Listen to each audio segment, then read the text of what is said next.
जय श्री कृष्ण। राधे राधे। आप सभी भक्तों का दिन शुभ और मंगलमय हो। राधे कृष्ण की असीम कृपा आप सभी भक्तों पर सदा सर्वदा बनी रहे। उनके दिव्य आशीर्वाद से आपका जीवन प्रेम, शांति और भक्ति से भर जाए। आइए भक्ति भाव से आज की कथा का शुभ आरंभ करते हैं। आज दिनांक है 31 अक्टूबर और दिन है शुक्रवार और आज कार्तिक महीने की शुक्ला पक्ष की 10वीं तिथि प्रारंभ होगी सुबह 10:04 से और अगले दिन 1 नवंबर को सुबह 9:12 तक रहेगी। तो आइए भक्तों श्रवण कीजिए आज की कार्तिक महात्म्य और कथा।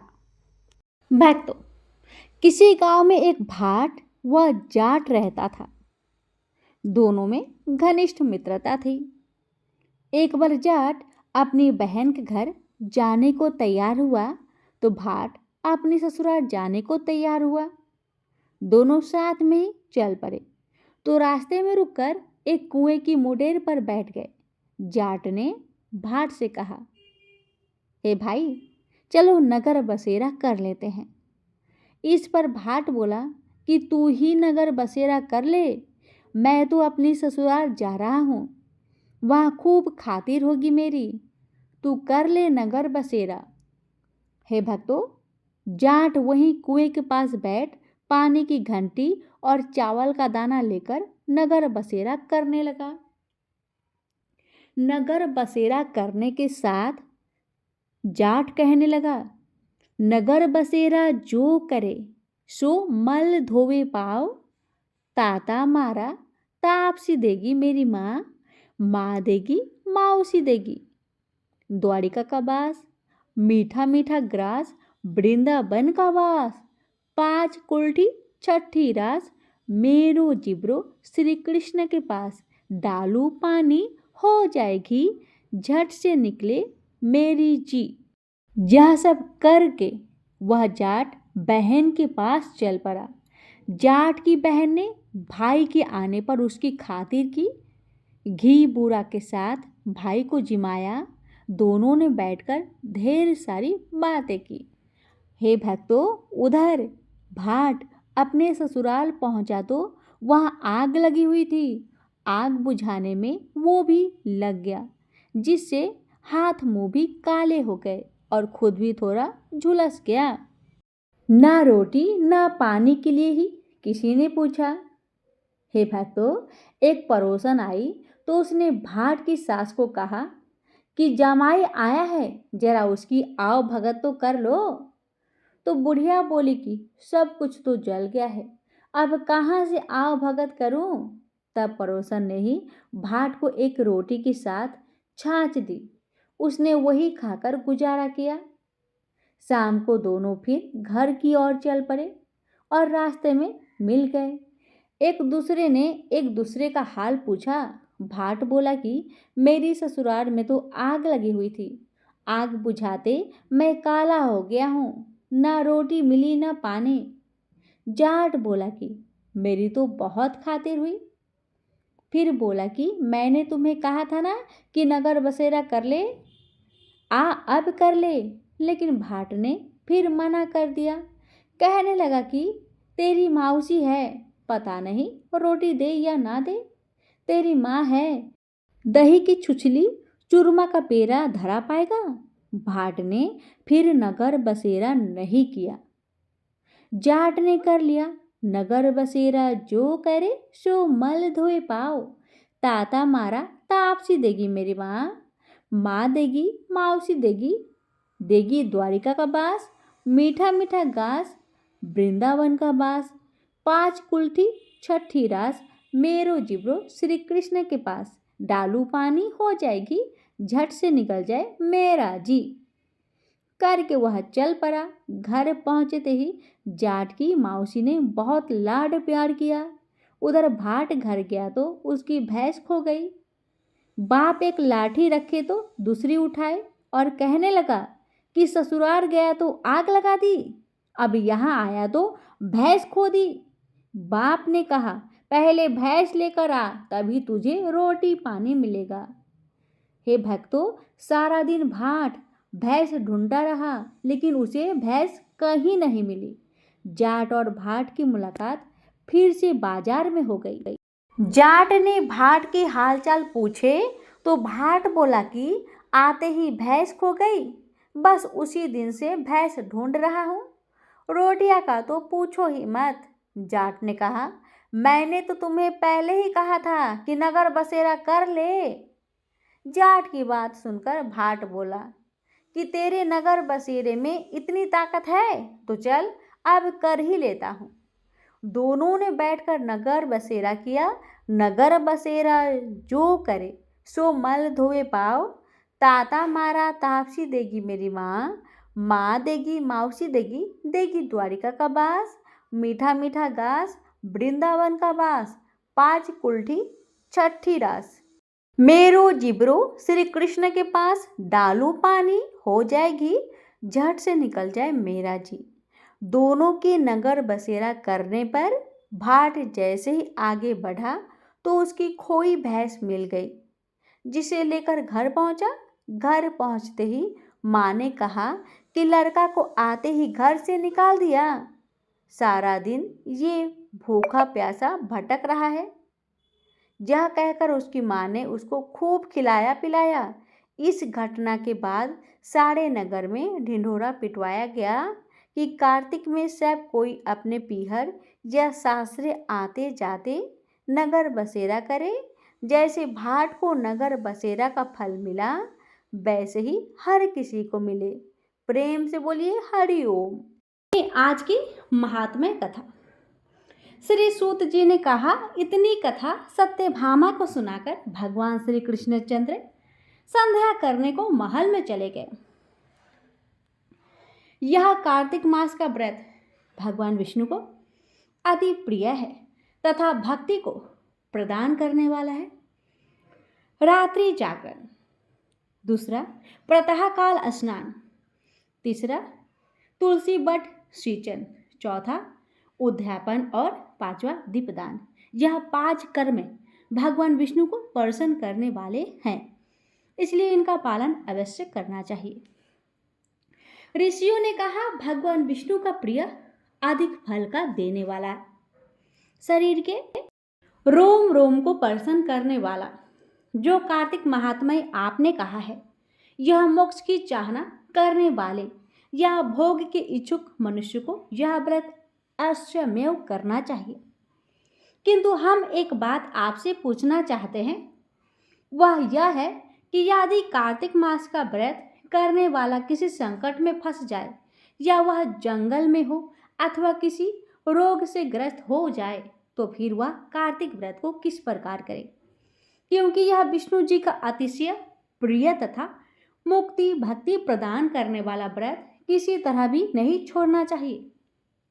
श्री सूत जी ने उत्तर दिया, यदि कार्तिक व्रती किसी संकट में फंस जाए तो वीरता के साथ शंकर जी तथा भगवान विष्णु के मंदिर के जो पास हो उसमें जाकर रात्रि जागरण करे। अगर घना जंगल में हो तो पीपल पेड़ के नीचे अथवा तुलसी के वन में जाकर जागरण करे। भगवान विष्णु जी की मूर्ति के सम्मुख बैठकर विष्णु जी का कीर्तन करे। ऐसा करने से हजारों गौओं के दान के बराबर फल मिलता है। जो मनुष्य भगवान विष्णु के कीर्तन में बाजा बजाता है उसे वाजपेयी यज्ञ के बराबर फल मिलता है। और हरि कीर्तन में नित्य करने वाली प्राणी को समस्त तीर्थों में स्नान करने का फल मिलता है। किसी संकट के समय या रोगी हो जाने पर जल न मिल सके तो केवल भगवान विष्णु के नाम मात्र से ही मार्जन करे। यदि उद्यापन न कर सके तो व्रत की पूर्ति के लिए केवल ब्राह्मणों को प्रसन्न होने से विष्णु जी प्रसन्न हो जाते हैं। यदि आप दीपदान न कर सके तो दूसरे की दीप की वायु आदि से भली भांति रक्षा करें। और यदि तुलसी का पौधा पास ना हो तो वैष्णव ब्राह्मण की ही पूजा कर ले, क्योंकि भगवान सदा अपने भक्तों के पास रहते हैं। इस सब के ना होने पर व्रती मनुष्य ब्राह्मण, गौ, पीपल और बट वृक्ष की श्रद्धा से सेवा करे। शौनकादि ऋषियों ने कहा, आपने गौ तथा ब्राह्मणों के सदृश पीपल और बट वृक्षों को बतलाया है, और सभी वृक्षों में पीपल वृक्ष और बट वृक्ष श्रेष्ठ क्यों कहे गए हैं? श्री सूत जी ने कहा, पीपल का पेड़ साक्षात भगवान विष्णु है और पालस का पेड़ साक्षात ब्रह्मा है। इन वृक्षों की पूजा, सेवा तथा दर्शन से सब पापों का नाश हो जाता है।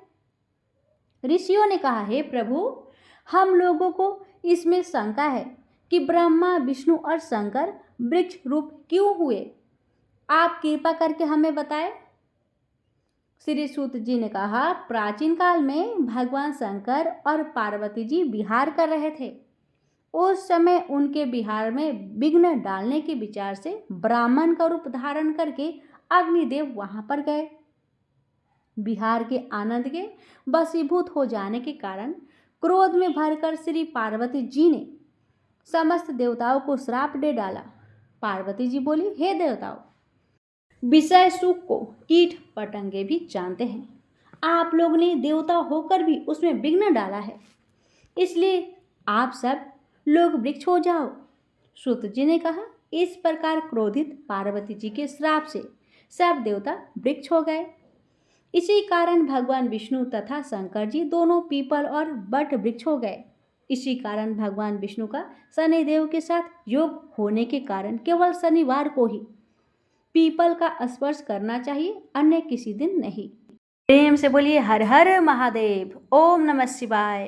शिव पार्वती भगवान की जय, लक्ष्मीपति विष्णु भगवान की जय। भक्तों, आज की यह अध्याय यहीं पर पूर्ण हुआ। हनुमान का गगन भेदी जय घोष की कथा।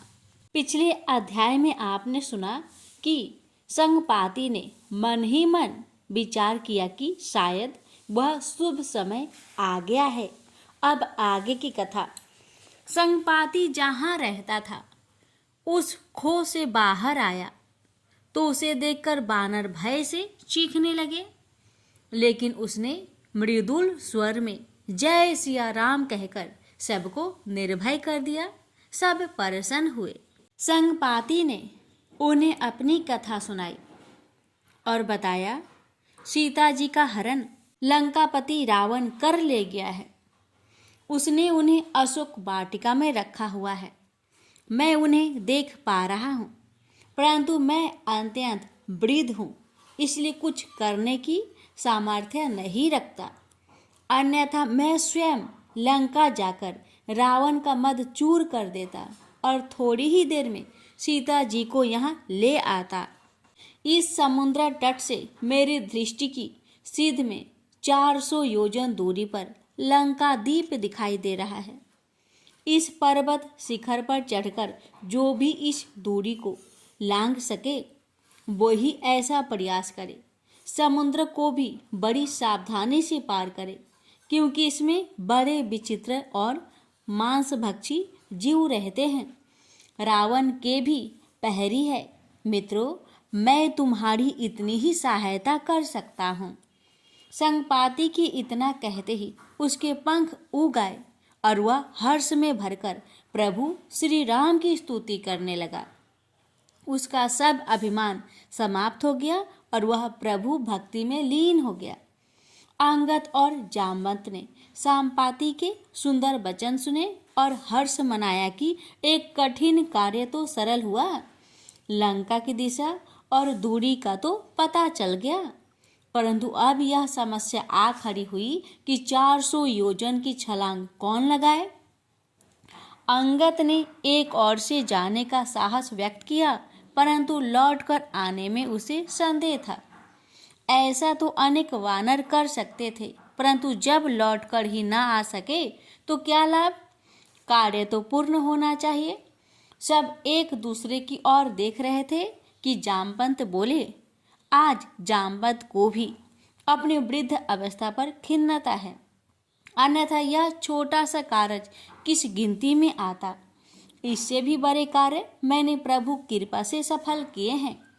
वृद्ध जामवंत की बात सुनकर कुछ युवा रीछ हंसकर बोले, महाराज, हमने तो आपको सदा से वृद्ध ही देखा है, कि आप बस कहानियां सुनाते रहे हो, कभी कोई ऐसा कार्य करते तो देखा नहीं जो आपके बल को सिद्ध करे। जामवंत ने हंसकर कहा, बच्चों तुम्हारी आयु ही क्या है, मेरे सामने तुम्हारी सैकड़ों पीढ़ियां बीत गई। कभी वह समय भी था जब मेरे समान कोई फुर्तीला और बलवान नहीं था। जब श्री हरि ने बानर रूप धरकर राजा बलि से 3 पग भूमि दान में मांगे थे, तो उस कौतुक को देखने के लिए मैं वहां उपस्थित था। जब भगवान वामन ने एक पग में पृथ्वी, दूसरे में आकाश और तीसरे में पाताल भी नाप लिया, तो सोचो कि उन्होंने कितना विराट शरीर धारण किया होगा। उस अद्भुत विराट स्वरूप के दर्शन करने समय ब्रह्मा जी और महाशिव अन्य देवताओं के साथ आए थे। तब मैंने श्री हरि की उस विराट शरीर की 7 प्रदक्षिणा 2 घड़ी में पूरी कर ली थी। ऐसा था मेरा बल और ऐसी थी मेरी स्फूर्ति। जामवंत की यह बात बच्चे ने बहुत बार सुनी थी, परंतु मानते न थे। उनमें से एक बोला, कोई साक्षी तो होगा, वह कहे तो मानेंगे। सांपाति साक्षी हुआ।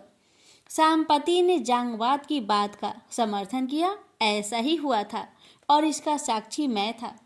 इसके बाद संपाति ने और भी ऐसे कई किस्से सुनाए जो महाबली जामवंत के बल की पुष्टि करते थे। संपाति ने उन बच्चों को समझाया, युवावस्था में बल का अभिमान करके मैंने बहुत कष्ट पाया था। अभिमान कभी भी नहीं करना चाहिए और वृद्धों का निरादर तो भूल से भी ना करे। जीवन यदि पूरा है तो जीव को वृद्ध होना ही होता है, फिर हमें भी वही व्यवहार सहना पड़ता है जो हम दूसरों के साथ करते आए हैं। सभी युवा भालू व बानर अपनी भूल को स्वीकार करके जामवंत से क्षमा प्रार्थी हुए। फिर अनेक तरह की बात होने लगी। बानरों का तो स्वभाव ही चंचलता है। एक बार मनोरंजन का सूत्र हाथ में आ जाए तो वे जी भरकर मनोरंजन करते हैं। कोई पेड़ पर चढ़ा लटक रहा था तो कोई बालू उड़ा रहा था। अनेक तो समुद्र तट को देखकर ही हर्षित हो रहे थे। लहरों का खेल उन्हें भा रहा था। लहर पीछे जाती तो उसके पीछे दौड़ते और जब लौटती तो प्राण बचाकर भागते थे। संपाति इन मूर्खता भरी कीड़ाओं को देखकर रोष से भर उठा। उसने कहा, जीव को सदैव अपना कर्तव्य स्मरण रखना चाहिए। जब तक कार्य संपन्न ना हो जाए तब तक विश्राम ना करना चाहिए। और तुम प्रभु कार्य को भूलकर मौज मना रहे हो। कार्य संपन्न होते तक इस बानरी स्वभाव को भूलकर प्रभु के सेवक बनो और कार्य होने पर खूब मौज करना। संपति की बात सुनकर सब मौन हो गए। अंगद को अपने दल की इस मूर्खता का अनुभव हुआ तो वह चिंतित हो गया। 1 मास का समय मिला था और उसमें से आधे से ज्यादा तो ऐसे ही मूर्खता भरी मस्तियों में व्यतीत हो गया था। अंगद ने सभी को संबोधित करते हुए चेतावनी दी, अब यदि किसी ने कार्य संपन्न होने तक चंचलता दिखाई तो उसे मैं अपने हाथों से दंडित करूंगा। सब मौन हो गए। अब समस्या यह थी कि कौन 400 योजन समुद्र लांघकर लंका जाए और प्रभु कार्य संपन्न करे। तभी जामवंत ने कहा, अरे हनुमान कहाँ है? वही इस कार्य को सफल कर सकते हैं, कहीं दिखाई नहीं दे रहे हैं। किसी बानर ने बताया कि वे तो पर्वत की तलहटी में पेड़ों के नीचे ऐसे बैठे हैं जैसे स्वयं को ही भूल गए हो। जामवंत जान गए कि हनुमान अपना बल भूलकर ध्यान मग्न हो गए हैं। वे अंगद के साथ उनके पास पहुंचे। हनुमान की दशा विचित्र थी। वे बालक की भांति व्यवहार कर रहे थे। कभी मुंह बनाते, कभी घुरकी देने लगते और कभी हंसने लगते। जामवंत ने बताया, महावीर को श्राप मिला हुआ है कि हनुमान अपना बल विस्मृत कर देंगे और जब प्रभु के सेवक उनके बल का स्मरण कराएंगे तो वे पूर्व दशा में आ जाएंगे। जामवंत की बात सुनकर अंगद सहित सभी राम सेवक महावीर हनुमान के अतः बल का गुणगान करने लगे। हे महाबली, तुम ही तो हो जो सूर्य को फल समझकर भक्षण करने की सामर्थ्य रखते हो। तुम्हारे एक प्रहार से पर्वत रसातल में चले जाते हैं। तुम्हारी गदा पर दुष्टों के लिए काल बनकर यमराज विराजते हैं। तुम्हारा तो जन्म ही प्रभु श्री राम के कार्य के लिए हुआ है। प्रभु श्री राम का तुम पर बड़ा विश्वास है। हमें लंका का पता चल गया है, उसकी दिशा व दूरी का ज्ञान हो गया है। अब 400 योजन समुद्र लांघने की सामर्थ्य भला तुम्हारे सिवाय किसकी है? हे अंजनी नंदन, विस्मृति से बाहर आओ और प्रभु कार्य करके उनकी कृपा प्राप्त करो। अपनी प्रशंसा व गुणगान सुनकर हनुमान उत्साह व उमंग के साथ उठ खड़े हुए। जय सिया राम का उद्घोष करके उन्होंने अपना शरीर पर्वत आकार कर गर्जना करते हुए कहा, मेरे समान बलवान और प्रभु का कृपा पात्र कौन होगा जो प्रभु के कार्य हेतु नियुक्त हुआ है? मैं रावण को उसकी सेना सहित ढेर करके उस त्रिकूट पर्वत को, जिस पर लंका स्थित है, समुद्र में डुबो सकता हूँ। हे पूज्य जामवंत, आप मुझे आज्ञा करें। हे युवराज अंगद, मुझे आज्ञा दे, मैं शीघ्र कार्य संपन्न करके प्रभु दर्शन करूं। रावण का अभिमान मैं क्षण भर में दूर कर सकता हूँ। अंगद और जामवंत की स्वीकृति मिलने पर हनुमान जय सिया राम का गगन भेदी जय घोष करते हुए क्षण भर में पर्वत की चोटी पर चढ़ गए। उनके अपार बल से वह चट्टान खंडित हो गई जिस पर वे कूदे थे। वानर समाज हर्षित हो उठा कि अब हनुमान को अपने बल का ज्ञान हो गया है और रावण को अपने कृत्य का शीघ्र ही दंड मिलेगा। तो अब सुनिए पंचम सोपान सुंदर कांड सिंहिका वध की कथा। अतुलनीय पराक्रम के धनी राम भक्त हनुमान का संकल्प सुनकर वानर दल हर्षित हो गया। अब सब इस विश्वास के साथ उत्साह में भर गए कि निश्चय ही प्रभु के परम प्रिय हनुमान सीता जी की खोज करके आएंगे। फिर श्री राम वानर सेना को लेकर लंका पर चढ़ाई कर देंगे। वानर वीर उन राक्षसों का बल परखेंगे और उनको घसीट घसीट कर मारेंगे। संभवतः मूर्ख रावण की बुद्धि फिर गई है, जो वह ब्रह्मा जी के वरदान को भूल रहा है कि वानर और मानव से ही उसके जीवन को खतरा है। वह सठ श्री राम से शत्रुता करके मानव को ललकार रहा है, जबकि वानर श्री राम के सेवक है। कोई अति मूर्ख ही होगा जो पहले तो भारी पत्थर गले में लटकाता है और फिर गहरे कुएं में कूद जाता है। हनुमान के बल और उत्साह को वह पर्वत भी नहीं सह सका जिस पर वे कूदकर चढ़ गए थे। वे उसके पद प्रहार से नीचे को धसक गया। हनुमान बड़े ही दृढ़ स्वर में अपने वानर साथियों से कह रहे थे, मित्रों, मेरी प्रतीक्षा करना, मैं शीघ्र ही लौटकर तुमसे मिलूंगा और प्रभु का कार्य सफल करके आऊंगा। महाबली हनुमान ने पिछले पैर पर भार रखकर जैसे ही छलांग मारी, पर्वत और भी खिसक गया। जिस प्रकार रघुवीर का बाण चलता है, वैसे ही वायु वेग से हनुमान समुद्र के ऊपर से चले जा रहे थे। देवतागण आकाश से उन्हें प्रभु कार्य के लिए जाते देखकर हर्षित हो रहे थे, परंतु संकालु इंद्र शंकाग्रस्त थे। हनुमान किस प्रकार अशोक वाटिका तक पहुंचेंगे? वहां केवल बल ही नहीं, बुद्धि को भी तो आवश्यकता है, और वानर स्वभाव में इसका अभाव होगा। इंद्र ने यह शंका व्यक्त तो की, तो पवन देव को यह अच्छा नहीं लगा, परंतु देवराज से क्या कहे, बोले, आप फिर परीक्षा क्यों नहीं कर लेते? इंद्र ने ऐसा ही करने का निश्चय किया। उन्होंने समुद्र में समाये मैनाक पर्वत को निर्देश किया कि वह बाहर आकर हनुमान से विश्राम करने की विनय करे। मैनाक पर्वत ने इंद्र के निर्देश पर समुद्र से बाहर आकर हनुमान जी से विनय की, हे राम भक्त, आप थोड़ा विश्राम कर ले। हनुमान ने उत्तर दिया, भैया, जब तक प्रभु श्री रामचंद्र का कार्य संपन्न ना हो जाता तब तक विश्राम कैसा। हनुमान के उत्तर से देवराज तनिक अस्वस्थ हुए, परंतु पूर्ण संतुष्ट नहीं हुए। वे उनकी कर्म निष्ठा से तो अस्वस्थ हुए, परंतु अभी बुद्धि का परीक्षण भी कर लेना ही चाहते थे। सुरसा नाम की सर्पों की विमाता थी। वह समुद्र के तल में निवास करती थी। देवराज इंद्र की प्रेरणा से वह हनुमान का बुद्धि परीक्षण करने समुद्र की सतह पर आ गई। उसने अपना विकराल मुख फाड़कर हनुमान का मार्ग रोक लिया। हनुमान अवरोध पाकर रुक गए।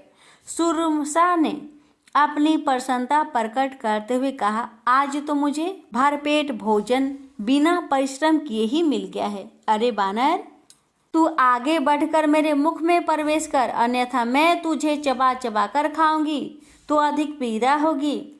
हनुमान ने सुरसा को प्रणाम किया और कहा, मैं प्रभु श्री राम के कार्य से जा रहा हूँ, अतः हे नागमाता, अभी मेरा मार्ग अवरुद्ध ना करो। मैं वचन देता हूँ कि प्रभु का कार्य संपन्न हो जाने पर मैं स्वयं आपका आहार बनने आ जाऊंगा।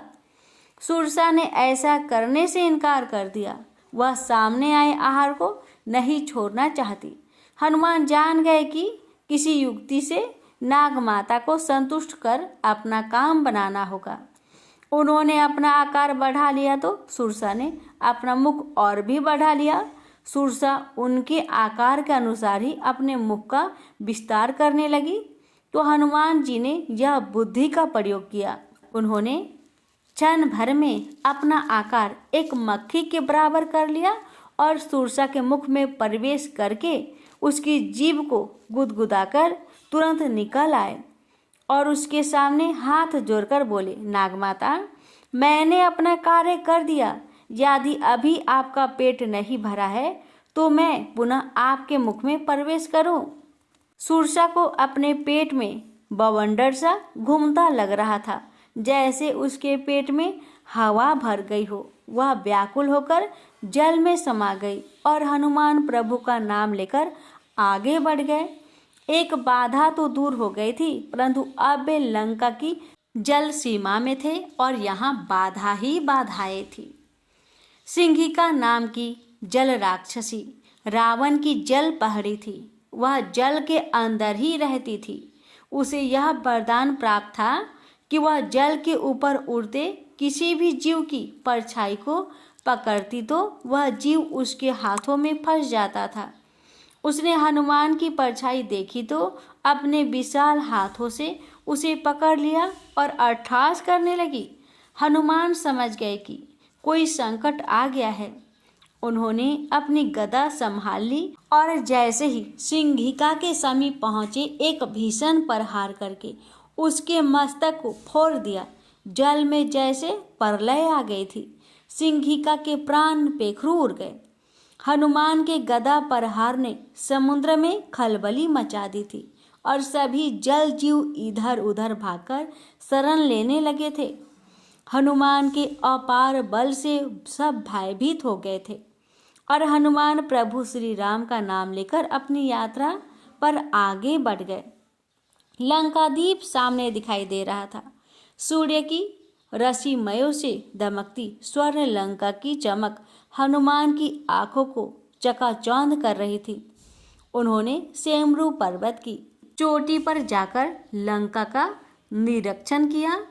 किले के चारों ओर 7 गहरी खाइयां थी, जिनमें भयानक जलचर घूम रहे थे। विशाल मुख्य द्वार पर अनेक बलशाली राक्षस पहरा दे रहे थे और गगनचुंबी परकोटे पर भी यहाँ वहाँ राक्षसों का पहरा था।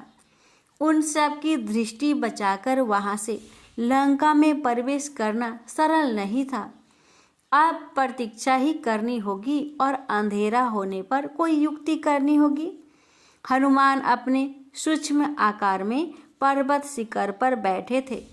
सूर्यास्त के समय लंका का दृश्य बड़ा ही सुंदर लग रहा था। हनुमान उस अति विशाल प्रांगण को भी देख रहे थे जो निकट भविष्य में रणभूमि में बदल जाने वाला था। रात्रि होने पर हनुमान ने देखा कि सभी राक्षस पहाड़ी मदिरापान कर रहे थे। आधी रात होने तक राक्षसों का भोजन, मदिरापान और मनोरंजन चलता रहा।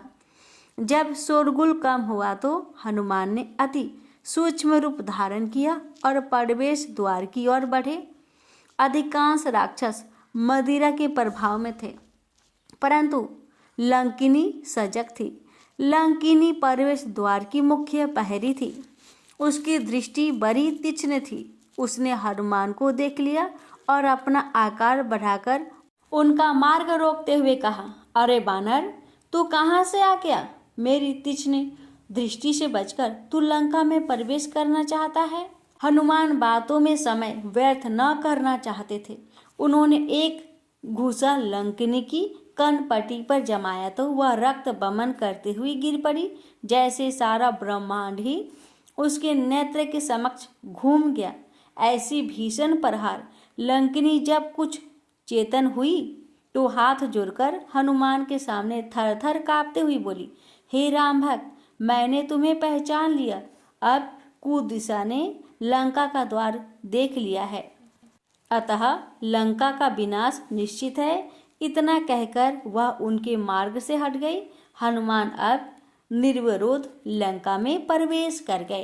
प्रेम से बोलिए सियावर रामचंद्र की जय। अब सुनिए तुलसी चालीसा पाठ और आरती।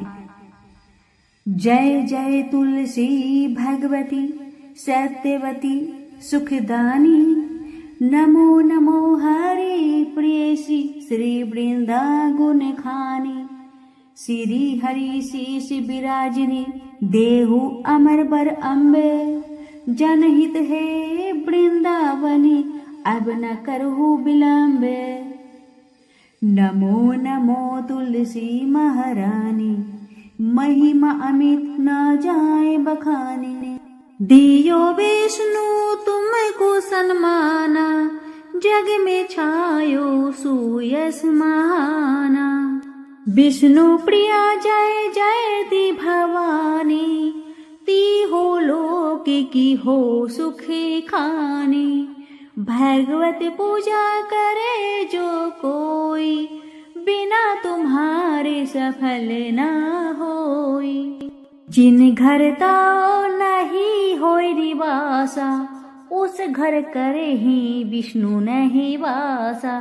करे सदा जो ताओ नित्य सुमिरन, तेहि के काज होई सभी पूरन। कार्तिक मास महात्म तुम्हारा, ताको जानत सब संसारा। तव पूजन जो करे कुवारी, पावे सुंदर बर सुके मारी। कर जो पूजा नित्य प्रति नारी, सुख संपत्ति से होए सुखारी। वृद्धा नारी करे जो पूजन, मिले भक्ति होवे पुलकित मन। श्रद्धा से पूजे जो कोई, भाव निधि से तर जावे सोई। कथा भागवत यज्ञ करावे, तुम बिन नहीं सफलता पावे। छायो तबे प्रताप जगे भारी, ध्यावत तुम्हें ही सकल चिति धारी। तुम ही मात्र यंत्रन तंत्रन में, सकल काज सिद्धि होवे क्षण में। सकल काज सिद्धि होवे क्षण में, औषधि रूप आप हो माता। सब जग में तो यश विख्याता। देव ऋषि मुनि और तपेधारी, करत सदा तव जय जयकारी। वेद पुराणन तव यश गाया, महिमा अगमे पार न पाया। नमो नमो जय जय सुखी कारिणी, नमो नमो जय जय दुखी निवारिणी। नमो नमो सुखी संपत्ति देनी, नमो नमो अघ काटने छेनी। नमो नमो भगतन दुख हरिणी, नमो नमो दुष्टन मद छेनी। नमो नमो भव पार उतारनी, नमो नमो परलोक सुधारनी। नमो नमो निज भक्त उबारनी, नमो नमो जन काज सवारनी। नमो नमो जय कुमति नसावनी, नमो नमो सब सुख उपजावनी। जयति जयति जय तुलसी माई, ध्याओ तुमको शीस नवाई। निज जन जनी मोहि अपनाओ, बिगड़े कारज आप बनाओ। करो विनय में मात तुम्हारी, पूर्ण आशा करहु हमारी।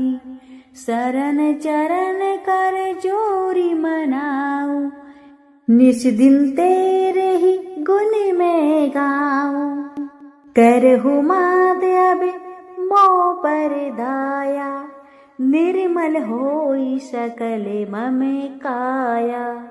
मांगो मात यहाँ पर आप दीजे, सकल मनोरथ पूरन कीजे।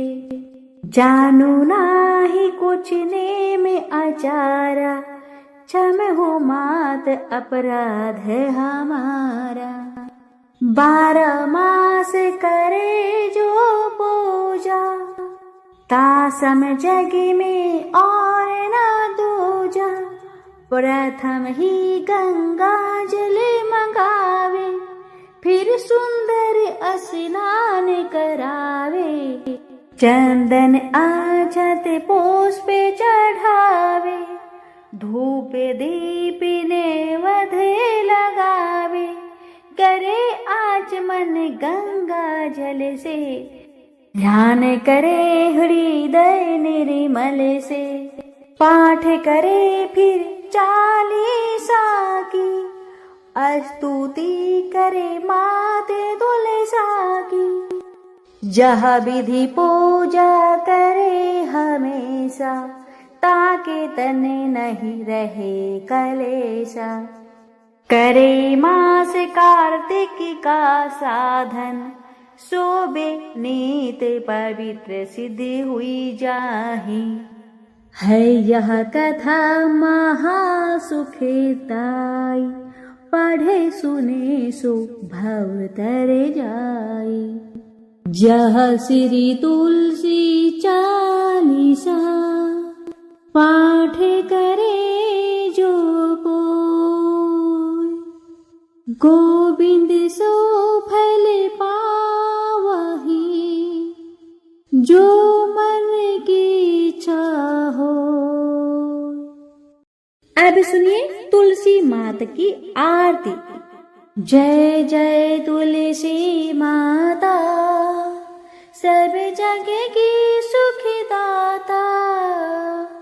सब योगों के ऊपर, सब रोगों के ऊपर, रज से रक्षा कर भवत्राता।